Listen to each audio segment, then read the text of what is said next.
రమణ గారు ఇక్కడ రెండు వీడియోలు చూపించారు రాజశేఖర్ గారు. ఇక్కడ బేసికల్ గా ఒకటి అర్థం చేసుకోవాలి. ప్రతిపక్షంలో ఉండేటప్పుడు ప్రభుత్వంతో అక్కడ మన పార్లమెంటరీ వ్యవస్థని సరిగ్గా అర్థం చేసుకోవట్లేదు వైసీపీ నాయకులు. చాలా బాధాకరమైన విషయం. పార్లమెంటరీ వ్యవస్థలో ఏమిటంటే ప్రతిపక్షంలో ఉండేటప్పుడు పీపుల్స్ వాయిస్ కింద మాట్లాడతారు. మేము కూడా అదే కదా సార్ మాట్లాడుతుంది. ఇప్పుడు మాట్లాడండి, తప్పులేదు, ఇష్యూ మీద మాట్లాడాలి. అంతేగాని జోషియా స్క్రీన్ ప్లేలు మీరు అంబటి రాంబాబు గారు నాన్న కేసు పెట్టండి అని ఒక 10 సార్లు అన్నది. దాని అర్థం ఏంటి? కేసు పెట్టడం ఏంటండి? ఆల్రెడీ హైకోర్టులో ఉంది, ఇన్వెస్టిగేషన్ జరుగుతుంటాయి. మధ్యలో మీరేంటి దూరుతారు? నాకు అర్థం కాదు. దూరి మీరు ఇన్వెస్టిగేషన్ చేసి మీరు పిచ్చిగా మాట్లాడడం ఏంటంటే ఇది ఎక్కడైనా ఉందా? ఇది అర్థం ఉందా దానికి? అరే 29 వరకు వెయిట్ చేయలేరా మీరు? అంటే మీకంటే హైకోర్టు కంటే లేదంటే ప్రభుత్వం విచారణ కంటే మీరు గొప్పవాళ్ళ, మేధావులా? అంటే మీకు అన్నీ తెలుసా? అడిగేవాళ్ళు లేకపోతే మీరు పిచ్చిగా రాష్ట్రంలో అంటే మీరే ఇన్వెస్టిగేషన్ చేస్తారా? మీరే మీరే ఫైనలైజ్ చేస్తారా? మీరే అన్ని మాట్లాడేస్తారా? దేశ విచారణ మీద నమ్మకం లేదు.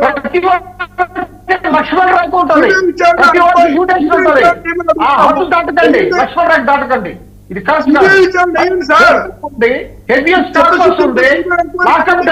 ఫండమెంటల్ రైట్స్ వైలేషన్ ఉంది.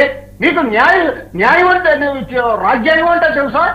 లా అంటే తెలుసా? కోర్టు వారు బాడీని ప్రొడ్యూస్ చేయమన్నారు. అంతవరకు కాకుండా మీ అంబటి రాంబాబు ఆయన లా చదువుకున్నాడు కదా. రెడ్ బుక్ రాజ్యాంగానికి వ్యతిరేకంగానే మేము మాట్లాడుతున్నాము. మీరు అమలు పరుస్తున్న రెడ్ బుక్ రాజ్యాంగం.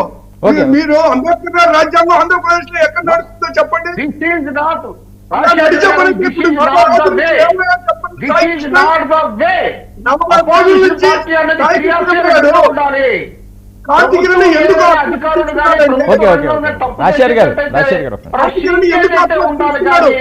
మీరు డిక్టేషన్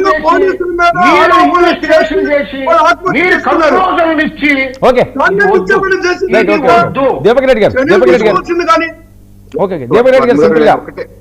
నేను ఒక్కటే ఒక మాట చెప్పి ముగిస్తాను. జగన్మోహన్ రెడ్డి గారు ప్రెస్ మీట్ పెట్టినప్పుడు కనీసం చనిపోయిన వాళ్ళ పేరు కూడా గుర్తు పెట్టుకోకుండా పక్కన అవినాష్ మధ్యలో చెప్పు అన్నాడు అని అంటే చంద్రబాబు నాయుడు గారి అర్థమవుతా ఉంది. లేదు, రెండో పాయింట్ ముఖ్యమంత్రి గారు ఒక సెకండ్ నాకు తెలుసు వచ్చినప్పుడు మీరు తట్టుకోలేక మీరు అనుకుంటారు. మీ స్టైల్ నాకు అర్థమవుతుంది. ముఖ్యమంత్రి గారు కలిసి వచ్చిన తర్వాత ఆ తల్లి ఇద్దరిని కలిసినారు, జగన్మోహన్ రెడ్డి గారిని కలిసినారు, ముఖ్యమంత్రి గారిని కలిసినారు. ముఖ్యమంత్రి గారిని కలిసిన తర్వాత సంతృప్తిగా ఉంది, నాకు నమ్మకం కుదిరింది, నాకు రాజకీయం వద్దు అని చెప్పి వారి నోట్లో వాళ్ళు చెప్తున్నది క్లియర్ గా వాళ్ళ రాజకీయ ట్రాప్ లో పడదలుచుకోలేదు అని చెప్పి వారు కూడా తెలుసుకున్నారు.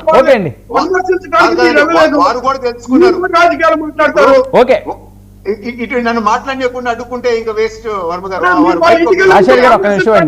ఇందాక వాళ్ళు ఆగారు కదా. కాదు నడి రోడ్డులో తోట చంద్రయ్యని గొంతు కోయటము వాస్తవము కాదా? సోదరుని చంపటము వాస్తవము కాదా? మీరు చరిత్ర పెట్టుకొని ఈ రోజు నీతివంతుల రకంగా కరెక్ట్ కాదు. ఈ ఇష్యూలో కూడా మీరు చూడండి, కంటిన్యూగా